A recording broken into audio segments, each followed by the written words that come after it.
성경 말씀 마태복음 12장 41절 한 절입니다. 같이 한번 읽을까요? 시작. 심판 때 니느웨 사람들이 일어나 이 세대 사람을 정죄하리니 이는 그들이 요나의 전도를 듣고 회개하였음이거니와 요나보다 더 큰 이가 여기 있으며. 아멘. 네, 오늘 말씀은 이 세대를 정죄할 니느웨 사람들이라는 제목입니다. 짧은 본문이 때문에 간단히 핵심을 보고자 합니다. 우리가 살아가는 이 시대는 그렇게 기뻐할 수 있는 시대만은 아니죠. 날마다 세상이 마치 죄의 품목을 전시하는 전시장같이 죄의 양상이 점점 진보해가는 모습을 보기 때문입니다. 마지막 시대는 지식이 빠른 시대라고 다니엘서에 말씀하신 것처럼 지식이 빠른 만큼 또 죄의 속도도 그만큼 빠르게 진화되고 있는 것 같습니다. 이렇게 죄가 장성해 가는 것은 하나님 앞에 어떤 징조라고 볼 수도 있습니다. 왜냐하면 어느 시대나 죄의 분량이 찰 때에는 하나님의 심판이 올 때가 가까웠다는 것을 의미하기 때문이죠. 죄를 짓는 그 자체도 나쁘지만서도 그보다 더 나쁜 것은 그 죄에 대한 죄감이 없다는 것입니다. 또 죄감이 없는 것보다 더 나쁜 것은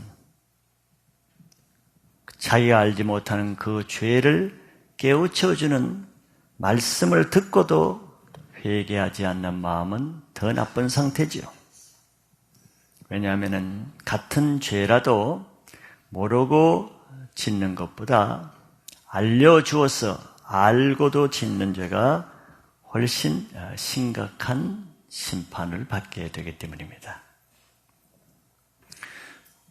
우리는 시대가 이렇게 악할수록 한탄만 하고 있거나 또 시대가 그러니 할 수 없이 시대에 따라간다는 포기하는 자세가 아니라 우리는 이러한 세상에 살아가는 그리스도인으로서는 그럴수록 자신의 믿음을 어느 정도까지 지키고 살 수 있는가, 마지막 시대가 될수록 언제까지 내가 짐승의 표를 받지 않고 믿음을 지킬 수 있는가 하는 것이 중요한 시대가 되었습니다. 왜냐하면 하나님은 이런 시련과 또 악한 시대를 통해서 하나님께 속한 자와 세상에 속한 자를 구분하는 알곡과 가라지를 구분하는 도구로 쓰시기 때문에 그렇습니다. 디모데후서 3장 13절과 14절에 이런 말씀이 있죠. 악한 사람들과 속이는 자들은 더욱 악하여져서 속이기도 하고 속기도 하나니 그러나 너는 배우고 확신한 일에 거하라. 너는 내가 누구에게서 배운 것을 알며. 마지막 시대에는 악한 사람들은 더 악해집니다. 속이는 사람은 더 속이는 삶을 살되 좋아질 것을 기대하는 것은 어렵습니다. 마지막 때는 더 악해지는 시대에 사단이 자기 때가 가까운 것을 알기 때문이라고 했습니다. 그럴 때일수록 우리는 반대로 배우고 확신한 일에 거하는 강한 연습이 필요하죠. 그래서 마지막 때가 되면은 믿음으로 사는 사람은 그 믿음이 점점 더 강해지는 시대가 됩니다. 그런 사람만 짐승의 표를 받지 않을 수 있기 때문에 믿음을 준비시키는 거죠. 그래서 너는 내가 누구에게서 배운 것을 알며 바울이 이렇게 말하잖아요. 누구에게서 배우며 세상에서 배운 사람은 세상대로 살 것이요 악한 자의 꾀를 배운 사람은 악한 꾀로 살겠지만 우리는 하나님으로부터 하나님의 말씀을 배웠으면은 그 말씀을 배운 대로 살 수 있기를 바랍니다. 예수님은 오늘 바로 이 시대 문제에 대해서 말씀하고 있죠. 지난 시간에 이어서 바리새인과 서기관들이 표적을 구할 때 이 악하고 음란한 세대라고 그 세대를 책망했습니다. 오늘은 이어서 그 악하고 음란한 세대의 문제가 무엇인가 하는 것을 예수님 말씀하시고 그에 대해서 이 세대의 문제에 대해서 나중에 심판 때 어떤 일이 일어날 것인가 하는 것에 대해서 예수님이 말씀하십니다. 한 절이죠. 간단합니다. 첫째는 예수님이 악하고 음란한 세대의 문제에 대해서 말씀하고 있습니다. 그것은 한마디로 그 세대의 문제는 자기 죄를 회개하지 못한다는 심각한 문제를 지적하고 있죠. 그러니까 죄를 짓는 자체도 물론 매우 심각합니다. 그러나 그 죄가 더 심각해지는 일은 그 죄를 회개하지 않기 때문에 그 죄가 심각해지는 것이죠. 죄를 짓고도 회개하지 못하는 것은 그 자기가 짓는 죄에 대한 심각성을 알지 못하기 때문에 죄감이 약하기 때문이라고 할 수 있습니다. 서기관과 바리새인들은 예수님이 직접적으로 간접적으로 수많이 그들의 죄를 책망하기도 하고 권면하기도 하고 지적하기도 하고 많은 죄를 체크해 주셨는데도 그들은 전혀 자기 죄를 인정하지 못할 정도로 죄감이 약했습니다. 우리말로 하면은 양심이 화인 맞아 더럽혀졌죠. 사람의 양심은 다 틀리지 않습니까? 어떤 사람은 작은 교통신호 하나 위반하는 죄를 짓고도 너무 괴로워서 양심이 괴로워서 회개하는 사람도 있고 어떤 사람은 빨간불인데도 건너가도 넘넘하게 자신감 있게 건너가도 아무 가책이 없는 사람이 있습니다. 사람의 양심은 얼마나 죄에 더럽혀졌는가에 따라서 변질되기 때문에 그러죠. 바리새인들이 스스로 의롭게 여기기 때문에 예수님의 책망의 말씀을 받아들일 수가 없었겠죠. 왜냐하면 그들은 의로워서 자기를 의롭게 생각하는 것이 아니라 자기를 의롭게 생각하는 사람들의 문제는 사실은 자기 죄를 전혀 깨닫지 못하는 만큼 자기를 의롭게 생각한다는 것입니다. 그게 더 심각한 문제죠. 죄인이 자기가 죄인이라는 것을 인정만 해도 굉장히 가능성과 소망이 있는 상태라고 할 수 있습니다. 그러나 자기 죄조차를 인정할 수 없는 상태는 매우 좀 심각한 상태죠. 그래서 그런 사람들의 특징은 자기 죄를 지적해 줄 때 그것을 인정하고 받아들이고 좀 겸손한 태도라도 취하면은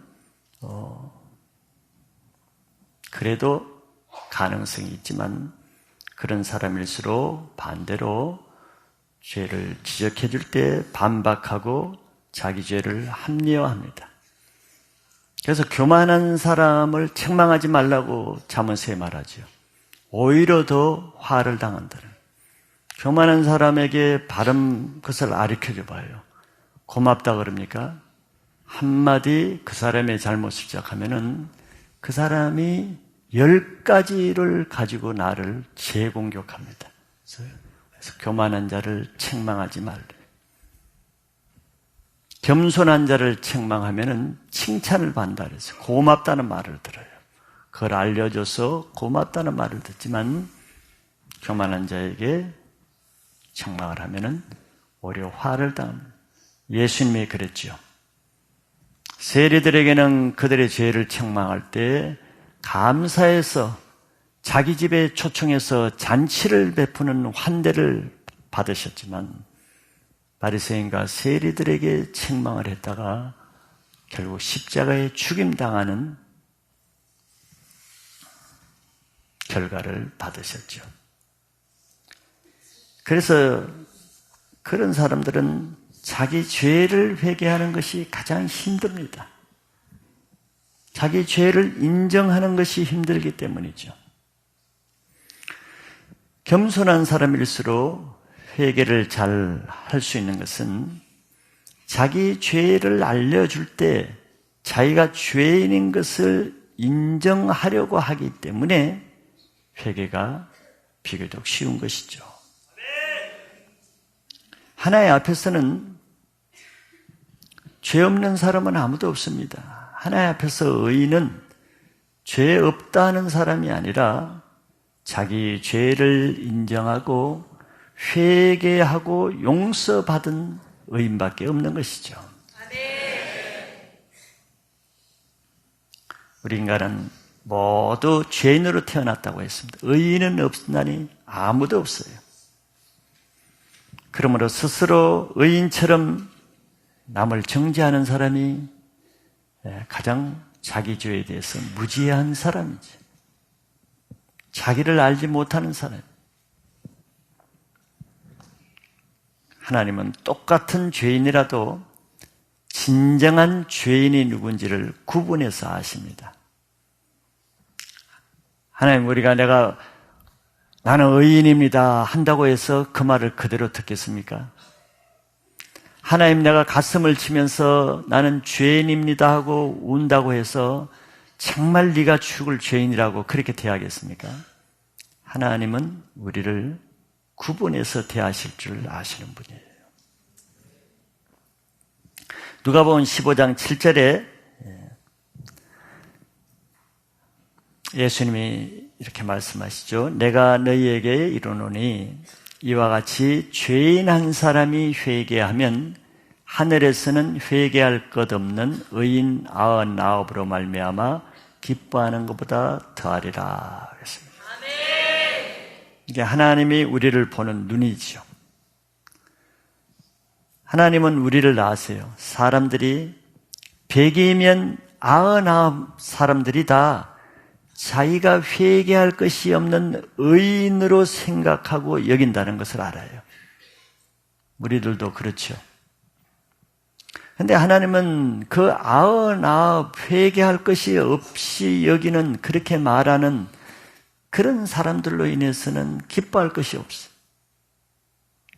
그런데 하나님은 그 중에 100명 중 한 사람이라도 자기가 죄인이라고 인정하고 회개하는 바로 그 사람을 찾아서 그 사람으로 기뻐하신다는 거예요. 이제 우리들에게는 아주 예수님이 뼈 있는 말씀을 하신 겁니다. 우리의 속을 잘 들여다보시고 아주 우리의 가장 약한 점을 지금 체크하고 있는 것이죠. 하나님이 예수님을 이 땅에 보내신 이유가 바로 이 한 명, 100명 중에 자기를 의롭다고 하는 99명의 그 의를 받으시기 위해서 보내신 것이 아니고 그 중에 한 사람, 자기가 죄인이라고 인정하는 그 한 사람을 찾기 위해서 예수님을 보내신 거죠. 그래서 여리고에 가실 때도 100명의 수많은 군중들이 예수님을 보겠다고 쫓아다녔지만 예수님은 그 중에 자기가 죄인이라고 인정하는 사람이 도대체 어디 있는가, 그 사람을 찾는 거예요.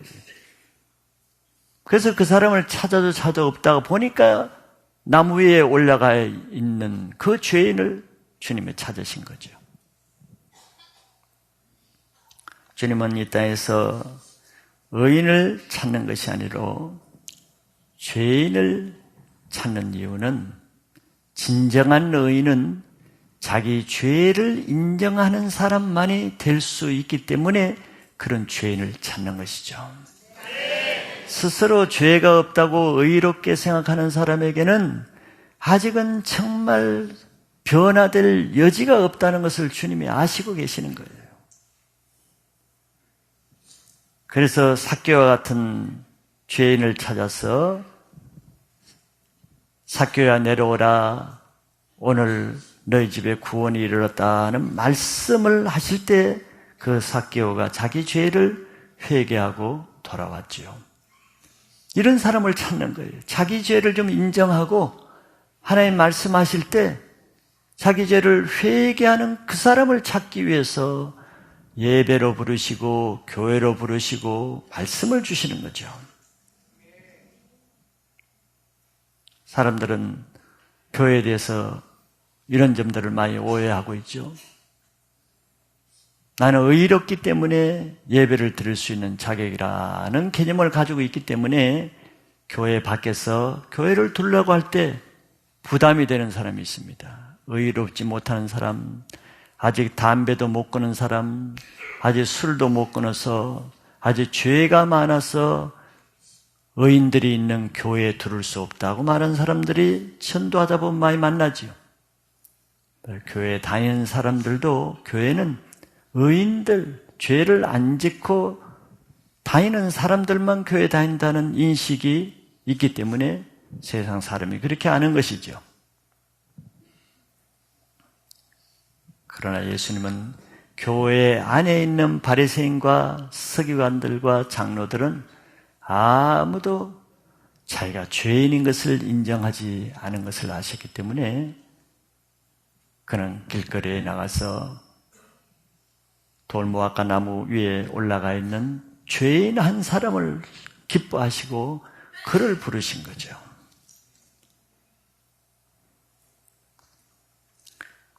의인이라고 여기는 사람들에게는 예수님이 죄를 알려주어도 오히려 회개하기보다는 대적하고 죽이려 하는 것을 예수님이 아셨기 때문입니다. 하나님의 은혜는 좋은 것을 얻는다고 은혜가 되는 것이 아니고 좋은 말씀을 듣는다고만 은혜가 되는 것은 아니고 정말 우리 영혼의 근본적인 하나님의 은혜는 죄인들에게는 자기 죄에 대한 회개가 주어질 때 회개로부터 오는 은혜입니다. 그 회개는 자기 죄를 깨닫게 하시는 하나님의 말씀을 통해서 시작이 되는 거예요. 왜냐하면 회개를 못하는 것은 자기가 무슨 죄를 지었는지 또 그것이 왜 죄가 되는지를 우리는 잘 알지를 못하거든요. 왜 죄의 개념과 기준이 다르기 때문입니다. 근데 하나님의 말씀이 들려질 때는 내가 생각했던 죄와 다르게 말씀하시고 내가 전혀 죄라고 여기지 않았고 깨닫지 못했던 것을 하나님이 알려주시기 때문에 회개가 일어날 수가 있는 것이죠. 그렇기 때문에 가장 큰 은혜로운 예배는 하나님의 말씀을 들을 때 자기 죄를 깨닫고 회개가 일어나는 사람에게 최고의 은혜가 주어질 수가 있는 거죠.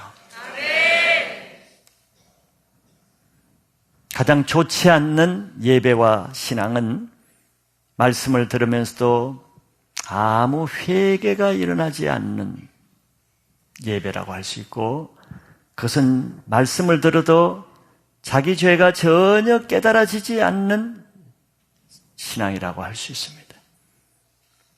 그런 사람들에게 나타나는 특징은 늘 말씀이 자기 죄는 전혀 깨달아지지 않는 대신에 다른 사람의 죄가 잘 깨달아진다는 거예요. 바리새인들이 말씀을 그렇게 들었죠. 그러나 우리 인생을 불행하게 하는 것은 다른 사람의 죄 때문이라고 생각하죠. 저 사람이 이렇게 했기 때문에. 그러나 근본적인 나의 인생의 불행은 딴 사람의 죄 이전에 자기 속에 있는 자기 죄가 우리 인생의 기쁨을 빼앗아가는 것입니다. 비록 원인은 다른 사람, 세상으로부터 오지요. 저 사람이 나를 기분이 상하게 하고 또 해롭게 하지요. 그럼 그렇다고 해서 모든 사람이 다 불행하게 사는 것은 아니에요. 그 사람의 그 연약함을 용서하고 그 사람이 나에게 잘못한 것을 긍휼히 여기고 오히려 섬기고 도와주고자 하는 사람은 다른 사람의 죄가 나를 불행하게 하지 않습니다. 딴 사람의 죄가 나를 불행하게 하는 것은 나의 죄 때문이죠. 나를 그렇게 하는 그 사람을 사랑하지 못하는 죄, 용서하지 못하는 죄, 더 나아가서는 정죄하고 미워하고 판단하는 자기 속에 있는 그 죄가 내 영혼을 불행하게 하는 거예요. 바로 내 인생에 풀려지지 않는 문제들, 끊임없이 나를 괴롭히는 문제들은 나를 괴롭히는 다른 사람 환경이 아니라 내 속에 오랫동안 해결되지 못하는, 바로 회개하지 못하는 자기 문제로부터 온다는 것을 인정하시면은 그 문제의 해결점이 풀리게 됩니다. 자기 문제를 해결하면은 더 이상 그것이 문제가 되지 않기 때문이죠. 오늘 우리 소감 간증하신 자매님도 마찬가지. 자기 부모님들은 그 모습 그대로 계시고 자기 형제들도 그 모습 그대로였지만 뭐가 자기를 예전으로부터 기쁨으로 다시 회복됐습니까? 자기 문제가 해결된 것이지 다른 가족들의 문제가 해결된 게 아니잖아요. 자기 속에 사랑하지 못하고 용서하지 못하는 자기 문제가 수십 년 동안 자기를 불행하게. 그러나 하나님의 은혜로 자기 문제가 해결될 때 모든 묶인 문제가 해결되는 것이죠. 이게 하나님의 놀라운 은혜입니다.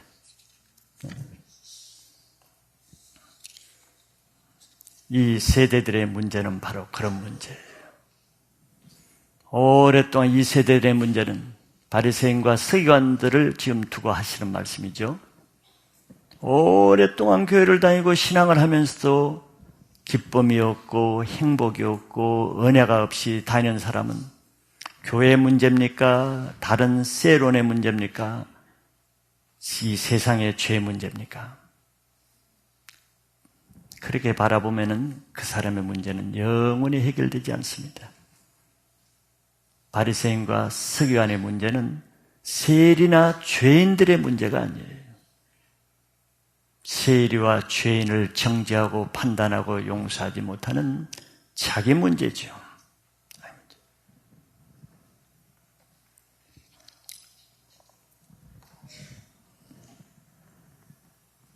하나님 앞에 은혜를 잃어버린 사람의 결정적인 한 가지는 바로 자기 죄의 문제를 해결하지 못하는 것이고, 그 이유는 회개하는 삶이 없다는 것입니다. 모든 것을 다 잘할 수 있어요. 찬양도 하고 기도도 하고 예배도 드리고 봉사도 하고 성경 공부도 하고 모든 좋은 것을 다 잘할 수 있어도 그것으로 우리가 은혜가 됩니까? 다? 그것으로 내가 행복하게 됩니까? 그러진 않지요. 그 모든 것을 잘해도 한 가지를 못하면은 하나님의 영광은 없습니다. 하나님과 우리 사이를 가른 것은 너희 죄라고 이사야서에서 말씀하시거든요. 그렇다면 내가 모든 것을 열심히 안 하는 것이 문제가 아니라 그 모든 것을 다 하면서도 한 가지를 못한 것이 문제죠. 바로 회개하는 것이 없어요.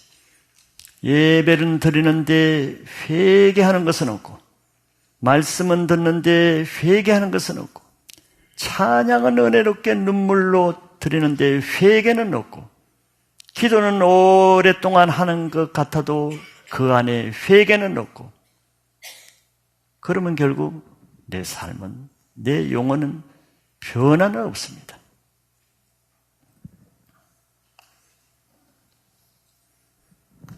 오늘 본문은 한 절이지만서도 우리의 핵심적인 문제를 체크해 주시는 말씀인데, 그것은 바로 회개입니다. 회개. 모든 우리의 인생의 문제가 죄 문제이기 때문에 죄 문제를 해결할 수 있는 유일한 방법, 돌파구는 회개밖에 없기 때문에 내가 예배를 드리든지 기도를 하든지 찬양을 하든지 회개의 역사가 일어날 수 있는 신앙을 할 수 있기를 바라겠습니다. 두 번째는 악하고 음란한 세대의 심판에 대해서 말씀합니다. 예수님은 이렇게 말씀했죠. 심판 때에 니느웨 사람들이 일어나 이 세대 사람을 정죄하리니 그랬어요. 왜냐하면 이는 그들이 요나의 전도를 듣고 회개하였음이거니와 요나보다 더 큰 이가 여기 있으며. 회개 문제, 회개 문제. 회개를 했느냐 안 했느냐, 예수님은 이걸 지금 말씀하시고자 하는 거죠. 마지막 시대에 니느웨 사람들이, 이 세대 사람들이 심판받을 때 벌떼같이 일어난다는 거예요. 가만히 있을 수가 없어 일어난다는 거예요. 그래서 이 세대를 정죄하겠다는 거예요.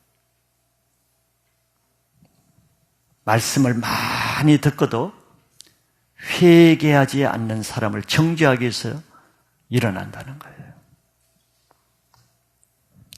우리 인생은 한 번 살다가 죽으면 끝나는 것이 아니죠. 죽은 다음에는 자기가 산 것에 대해서 결산할 때가 오는데 그것을 심판이라고 합니다. 그래서 심판 때라고 예수님 말씀하시죠. 심판이 있음을 믿으셔야 됩니다. 내가 산다고 다 사는 게 아니고 내가 생각하고 말하고 행동하는 모든 것은 다 나중에 다 자기 것이 됩니다. 자기가 계산해야 돼요. 값지불을. 그래 우리는 아무렇게나 살 수 없는 이유가 여기에 있어요. 마음대로 살 수는 있지만 그렇게 살지 않아야 될 이유가, 내가 한 말, 내가 한 행동, 내가 한 죄는 다 고스란히 내 몫이라는 거예요. 그걸 알게 될 때 우리는 함부로 살 수는 없죠. 그것이 우리가 하나님 앞에 교만하지 않고 순종하고 자기를 부인하고 말씀에 순종하며 살아야 될 이유가 그것 때문입니다. 히브리서 9장 27절에 한 번 죽는 것은 사람에게 정해진 것이요 그 후에는 심판이 있으리니 그랬어요. 우리 죄가 실제로 짓는 것 같이 심판도 우리에게 실제로 임합니다. 근데 이 심판의 기준이 뭐냐? 하나의 말씀이에요. 그래서 예배 때 가장 중요한 게 말씀이 되는 이유가 이것 때문에 그렇습니다. 우리의 모든 심판의 기준은 하나님이 우리에게 하시는 말씀에 대한 우리의 반응입니다. 네가 그 말씀에 대해서 어떻게 반응했느냐, 이걸 체크하는 거예요. 그래서 말씀을 들을 때는 두렵고 떨림으로 들어야죠. 근데 예수님 마지막 때 니느웨 사람들이 일어나서 이렇게 수많은 말씀을 듣고도 회개하지 않는 사람들 때문에 속상해서 막 일어나서 그 사람들을 정죄한다는 거예요. 그때 하나님, 저 사람이 언제 주일 예배 들을 때 말씀 들으면서 졸고 자고 듣지 않고 있는 거 내가 다 봤습니다. 정죄한다는 거예요. 정죄할 만한 그런 이유가 있죠. 그걸 예수님이 설명하신 거죠. 왜냐하면 니느웨 사람들은 이렇게 편안한 예배당에서 말씀 들은 것도 아니고 많은 이렇게 1시간짜리 말씀 설교를 들은 것도 아니고 단 몇 초간의 짧은 한 문장의 말씀을 듣고도 큰 회개로 반응했는데 너희들은 도대체 1년 12달 수없이 말씀을 듣고도 회개하지 않은 것을 내가 다 봤다. 이런 정죄를 한다는 거예요.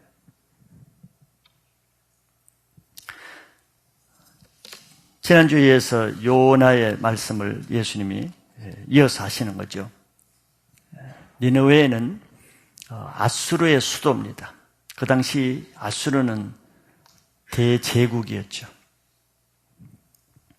그 아수르는 특별히 하나님을 대적해서 이스라엘 백성들을 아주 잔인하게 가혹하게 공격하고 죄를 행했던 악한 나라입니다.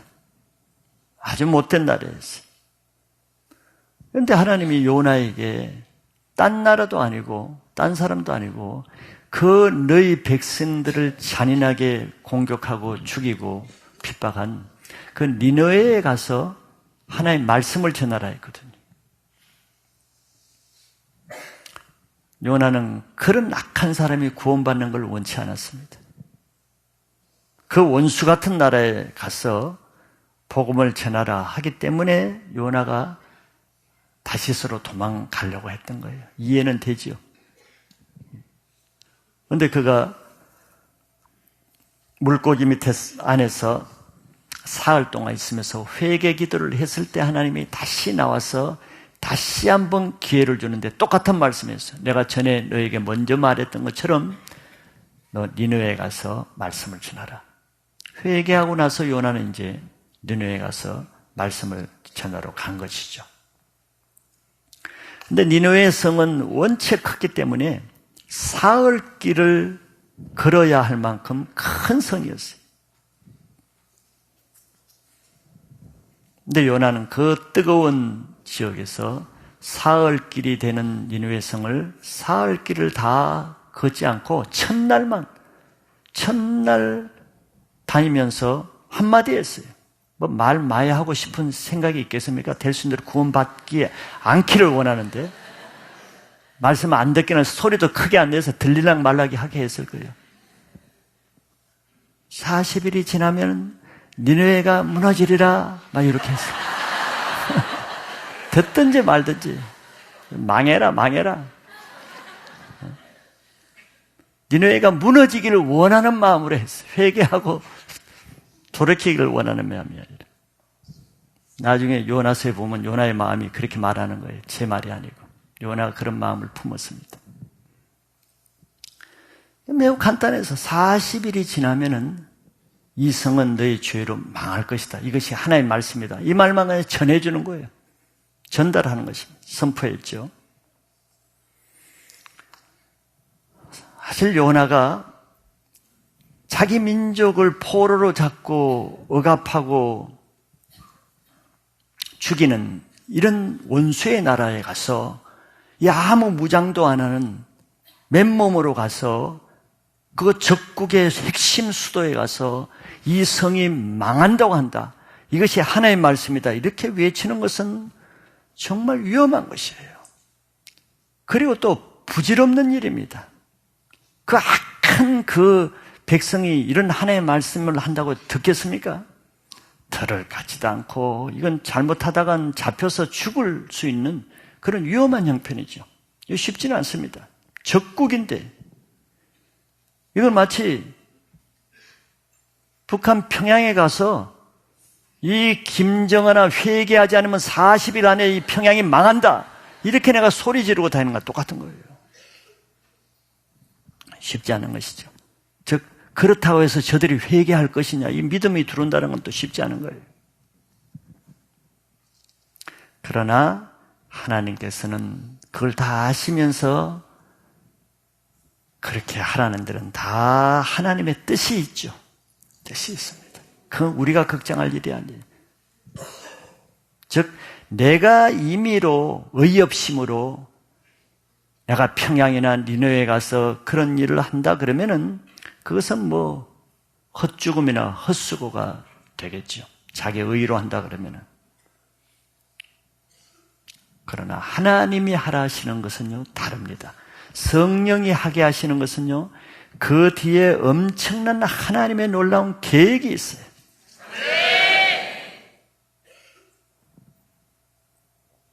그래서 실제로 니느웨 성에 가서 요나가 메시지를 전했을 때 하나님은 상상할 수 없습니다. 요나도 기절할 정도의 엄청난 일이 일어나죠. 우리 그것을 잠깐 한번 보겠습니다. 요나서 3장 5절에서 8절을 한번 보시면은 요나서에 이렇게 기록되어 있습니다. 요나가 그 메시지를 전했을 때 니느웨 사람들이 하나님을 믿고 이 우상을 섬기는 백성이 하나님을 대적하고 우습게 여기고 이스라엘을 무시한 사람들인데 하나님을 믿었어요. 믿을 뿐만 아니라 금식을 선포하고 높고 낮은 자를 망난하고 굵은 베옷을 입은지라. 이 굵은 베옷을 입는다는 뜻을 알죠? 회개의 표시입니다. 회개하는 사람들이 입는 거예요. 그 다음에 6절에 그 일이 니느웨 왕에게 들림에 왕이 보좌에서 일어나 왕복을 벗고 굵은 베옷을 입고 제위에 앉으리라. 제위에 앉는 것은 회개의 표시입니다. 7절에 왕과 그의 대신들이 조서를 내려 니느웨에 선포하여 이르되 사람이나 짐승이나 소떼나 양떼나 아무것도 입에 대지 말지니 곧 먹지도 말 것이요 물도 마시지 말 것이며 8절에 사람이든지 짐승이든지 다 굵은 베옷을 입을 것이요 힘써 하나님께 부르짖을 것이며 각기 악한 길과 손으로 행한 강포에서 떠날 것이라. 이런 역사는 사실은 은혜가 충만한 성령이 충만한 교회 성도들에게 할 때에야 이런 일이 일어나잖아요. 그래도 잘 안 일어나죠. 근데 저 악하고 강포하고 아주 포악한 니느웨의 저 간단한 메시지 한 개를 선포했는데 저런 역사가 일어난 거죠. 이런 회개의 역사가 일어나되 백성들에게 먼저 일어났는데 그 말이 그 강포의 원흉인 왕에게 들렸을 때 사람이 했다 그러면 왕이 당장 그 요나를 잡아오라 그러겠죠. 죽이겠죠. 근데 하나님이 하시니까 어땠어요? 왕의 마음을 완전히 바꿔서 그 말을 들을 때 왕이 보호자에서 먼저 벌떡 내려왔습니다. 겸손의 표시죠. 보호자에서 왕복을 벗어버리고 굵은 베옷을 가져라 해서 베옷을 갈아입고 재를 가져라 해서 재 위에 왕이 앉았어요. 이 니느웨 사람이 마지막 때 정죄할 만하겠죠.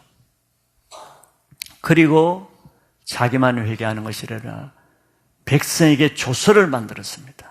법령을 만들어서 니느웨 선포해서 사람들뿐만 아니라 가축들, 양이나 소나 짐승들에게도 금식을 선포했어요. 물도 못 마시게 했어요. 그리고 모든 사람이 또 하나님께 부르짖으며 악한 죄에서 떠날 것을 기도하라는 놀라운 명령을 했어요. 말씀에 대한 반응이죠. 요나가 이렇게 하나님이 전하라는 말씀을 전할 때 하나님께서는 이미 요나에게 명령하실 때 니느웨에 가서 말씀을 전하라고 하시기 전에 이미 다 그런 플랜, 그런 계획을 다 준비하셨죠. 준비하신 겁니다. 준비하고 내가 이런 준비를 했기 때문에 요나 보고 너는 가서 말만 해라. 그러면 내가 이 일을 하겠다는 거예요.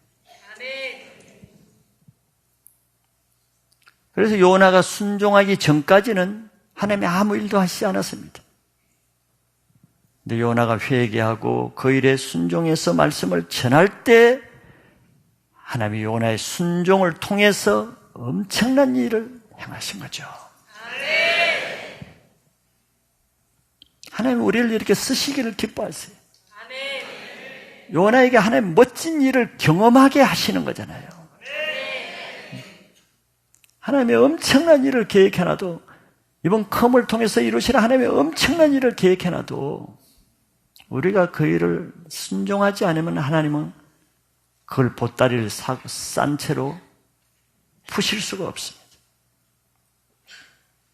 하나님 우리를 하나님 일에 전도하고 말씀을 전하라고 하기 전에 이미 우리를 통해서 행할 놀라운 일을 지금 가지고 그 일을 행하라고 하시는 것을 믿으시기 바랍니다.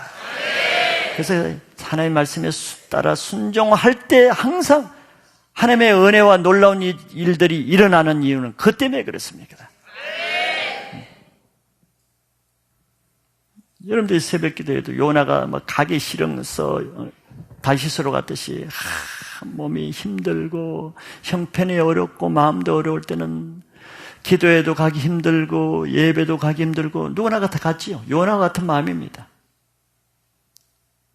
그러나 그때 하나님은 놀라운 것을 가지고 가라고 하시는 건데 그거를 회개하고 갔을 때 꼭 어려움을 이기고 또 갈 수 없는 방해를 이기고 갔을 때 꼭 놀라운 일이 일어나죠.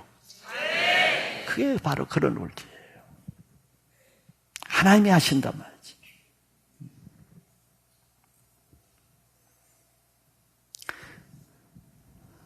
하나님은 이런 악한 니느웨 백성이라 할지라도 한 번의 말씀으로 자기 죄를 회개하고 배옷을 입고 죄 않는 그 모습을 보시고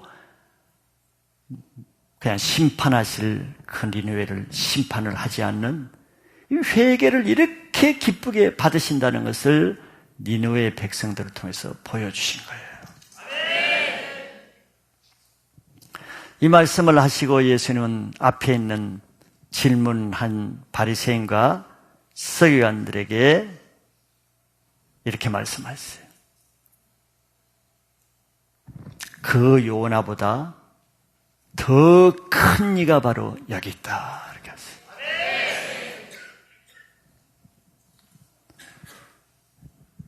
이 바리새인과 서기관들은 지금 요나보다는 비교할 수 없는 엄청난 생명이요 능력이요 영의 말씀을 선포하는 예수님의 말씀을 듣고도 회개하지 않는 거죠. 놀라운 사람들이죠. 그래서 심판 때 니느웨 사람들이 일어나서 너희 세대를 총지하게 될 것이다. 장차 심판 때에 섰을 때 우리들을 정죄할 사람이 있겠죠. 그것을 암시하는 것입니다. 비유적으로. 하나님의 말씀을 아무리 많이 듣고도 아무 회개할 수 없는 사람들을 위해서 마지막 때 니느웨 같은 사람들이 일어나서 정죄하게 될 거예요. 교회에 오랫동안 있으면서 말씀은 수없이 들으면서도 자기 죄를 깨닫지도 못하고 회개하지도 못하는 사람들을 마지막 때 누가 심판하겠습니까? 교회 처음 나와서 한 번의 예배로 말씀을 듣고 눈물을 범벅이 하며 자기 죄를 회개하고 단번에 자기 인생이 변화된 그런 사람들이 일어나서 정죄하게 될 것입니다. 심판 때 그동안 세상에서 악하고 방탕한 삶을 살다가 예배 말씀을 듣고 그 모든 자기 죄를 다 회개하고 변화된 그런 사람들이 심판 때 일어나서 자기보다 훨씬 교회를 오래 다니고 훨씬 성경도 많이 알면서도 자기보다도 아직 변화되지 않는 그런 사람들을 정죄하겠죠. 마지막 심판 때는 교회도 없고 교회 갈 수도 없고 성경도 없고 성경을 볼 수도 없고 예배 드릴 수도 없는 그곳에서 생명을 걸고 신앙생활하는 그런 북한 성도들이 일어나서 편안한 예배당에서 성경이 있어도 성경을 읽지 않고 예배가 있어도 예배를 드리지 않고 지각하고 말씀을 가르쳐줘도 말씀대로 살지도 않는 그런 사람들을 정죄하겠죠.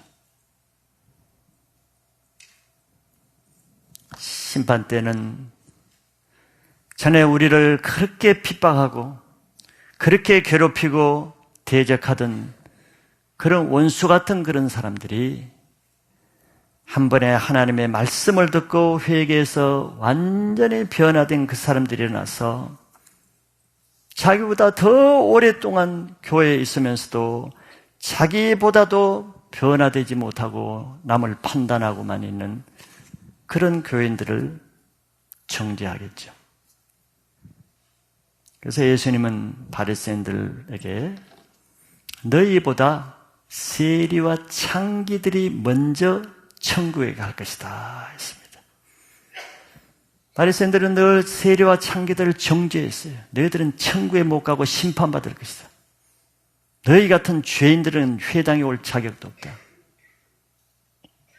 그런데 마지막 심판 때는 그들이 정죄하던 그 세리와 창기들이 자기보다 더 좋은 성경을 알고 회당에서 매일 안식일을 지키는 그러면서도 회개하지 못하는 서기관과 바리새인들이 오히려 세리와 창기들에 의해서 정죄를 받게 될 것이라는 거죠. 자, 오늘 이 말씀의 핵심은 회개입니다. 아무리 죄를 많이 지은 세리와 창기 같은 삶을 살아도 하나님은 그 자체를 문제 삼지 않습니다.